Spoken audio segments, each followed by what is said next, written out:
Operation Sindoor నేపథ్యంలో భారత్ జరిపిన దాడికి తోక ముడిచింది పాకిస్తాన్.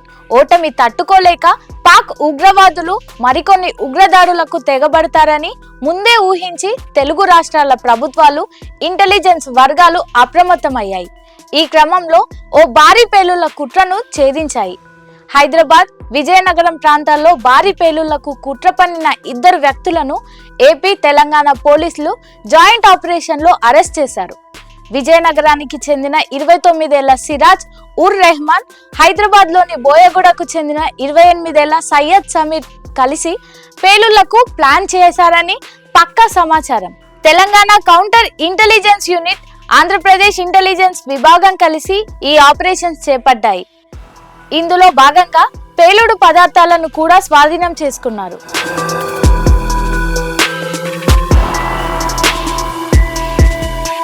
సిరాజ్, సమీర్ ఇద్దరు సౌదీ అరేబియాలోని ఐసిస్ మాడ్యూల్తో సంబంధాలు కలిగి ఉన్నట్లు పోలీసుల విచారణలో తేలింది.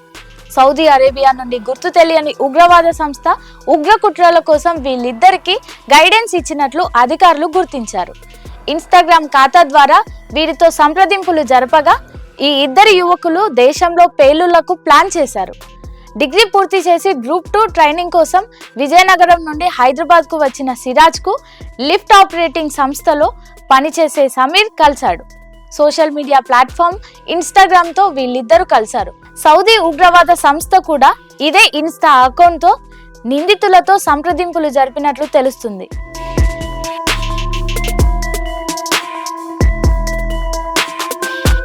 హైదరాబాద్ లో భేటీ తర్వాత సిరాజ్ విజయనగరం వచ్చి పేలుళ్ల రిహార్సల్స్ కోసం ఆన్లైన్ లో పేలుడు రసాయనాలను తెప్పించుకున్నాడు. రంపచోడవరం అడవి ప్రాంతంలో బాంబు పనితీరుపై రిహార్సల్స్ చేసినట్లు గుర్తించారు. గత 6 నెలల్లో సిరాజ్ 2-3 సార్లు సౌదీ అరేబియా వెళ్లినట్టు పోలీసుల చేతిలో ట్రావెల్ హిస్టరీ ఉంది. ఇక ఇప్పటికే సిరాజ్ ఇంటిపై దాడి చేసిన పోలీసులు పేలుడు రసాయనాలను స్వాధీనం చేసుకున్నారు. అదే విధంగా సికింద్రాబాద్ లో సమీర్ ను అదుపులోకి తీసుకున్నారు, విజయనగరం తీసుకొచ్చారు. తాజాగా లభించిన ఆధారాల మేరకు ఈ ఇద్దరు అల్ హిందూ ఇత్తెహాదుల్ ముస్లిమీన్ అనే సంస్థకు చెందిన వారిగా పోలీసులు నిర్ధారించారు. 6 వ్యక్తులు ఇన్స్టా గ్రూప్ క్రియేట్ చేసుకోగా ఇందులో సిరాజ్, సమీర్ తో పాటు కర్ణాటక, మహారాష్ట్ర యువకులు కూడా ఉన్నారని గుర్తించారు.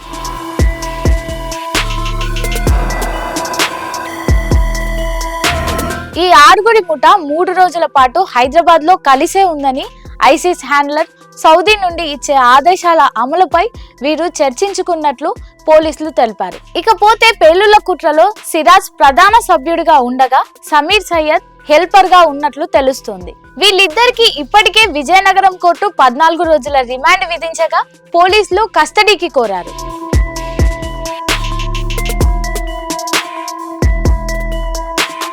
సిరాజ్ తండ్రి, సోదరుడు పోలీస్ శాఖలో పనిచేస్తున్నారు. సిరాజ్ ను కూడా పోలీస్ అధికారిగా చూడాలని ఆ కుటుంబం భావించగా అతడు చదువు పేరుతో హైదరాబాద్ కు వచ్చి ఉగ్రవాదం పట్ల ఆకర్షితుడయ్యాడని పోలీసులు దర్యాప్తులో తేలింది. ఈ గ్యాంగ్ వెనుక మరికొంతమంది ఉండొచ్చని భావిస్తున్న పోలీసులు లోతుగా దర్యాప్తు చేస్తున్నారు. బాంబుల తయారీకి ఎవరు డబ్బులు ఇచ్చారో తెలుసుకునేందుకు ప్రత్యేక బృందాలను ఏర్పాటు చేశారు. పోలీసులు తమను కనిపెడతారని సిరాజ్, సమీర్ అనుకోలేదు. కానీ ఈ ఆపరేషన్ ని తెలంగాణ కౌంటర్ ఇంటెలిజెన్స్ యూనిట్ అత్యంత రహస్యంగా నిర్వహించింది. కొన్ని వారాలుగా నిందితుల కదలికలను పోలీసులు గమనిస్తున్నారు. దాడులకు ముందే వాళ్లను అరెస్ట్ చేయడం ద్వారా పెను ప్రమాదాన్ని తప్పించారు. ఈ ఘటన హైదరాబాద్ తో పాటు ఆంధ్రప్రదేశ్ లోని విజయనగరం ప్రాంతంలో కూడా సంచలనం సృష్టించింది.